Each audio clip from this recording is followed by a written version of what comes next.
Speak memory of the cunning hero, the wanderer, blown off course time and again after he plundered Troy's sacred heights. Speak of all the cities he saw, the mines he grasped, the suffering deep in his heart at sea as he struggled to survive and bring his men home, but could not save them, hard as he tried. The fools, destroyed by their own recklessness when they ate the cattle of Hyperion the sun, and that god snuffed out their day of return. Of all these things, speak, immortal one, and tell the tale once more in our time. Stanley Lombardo, professor of classics at the University of Kansas. Who was Homer?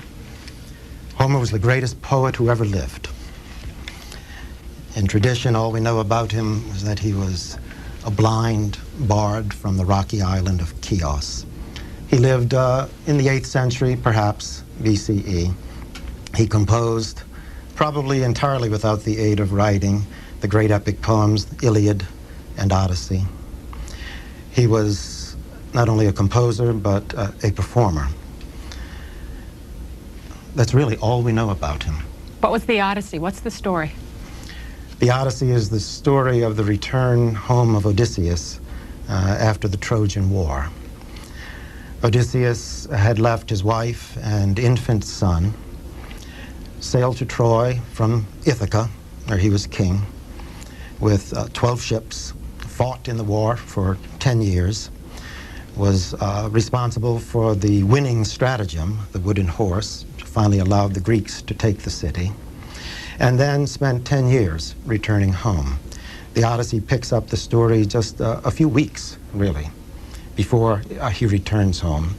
And by means of various devices, flashback and so forth, and other characters filling in, we get the entire story of his return home, the 10 years that he took to return home from Troy. It's a story about a man a veteran, a war veteran, who comes back home under difficult circumstances and picks up the pieces of his life successfully.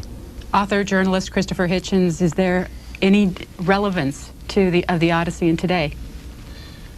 Just like to say that even that minimum is not indisputable. We're not absolutely certain Homer was one real person. I've been to the rock on Chios where he is supposed to have sat, but Chios is only one of, I believe, 7 places that claims him, and there was a later poet who said, 7 cities now contend for Homer dead, through which the living Homer begged his bread, which goes to show that bards no more than prophets are honored in their own country. Yes, to your point of relevance, even if it was the work of many hands and the oral tradition or the griot, as you seem to imply with your drum, absolutely it's relevant, because from your very first invocation we get the idea of hubris and nemesis, right, which is the thing we can't do without in ordinary discourse. There are certain punishments that appear to fall on people that, for original arrogance or conceit, that we can't conceive of relating grand stories without. Nostalgia, a very overused and sentimentalized term now, which literally means, and can only really mean, the yearning to go home, to be home again, and nothing else will do.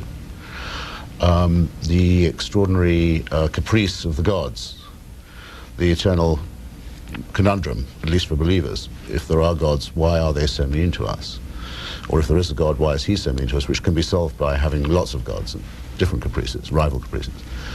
All of this, and all through our modern literature, there are people who've been stirred by it, who've tried to reinterpret it, from James Joyce in our century just closing to Alexander Pope and Chapman.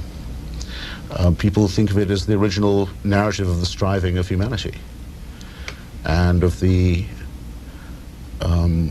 need also to beware of what you want, in case you ever do, as Cavafy says, finally get home to Ithaca.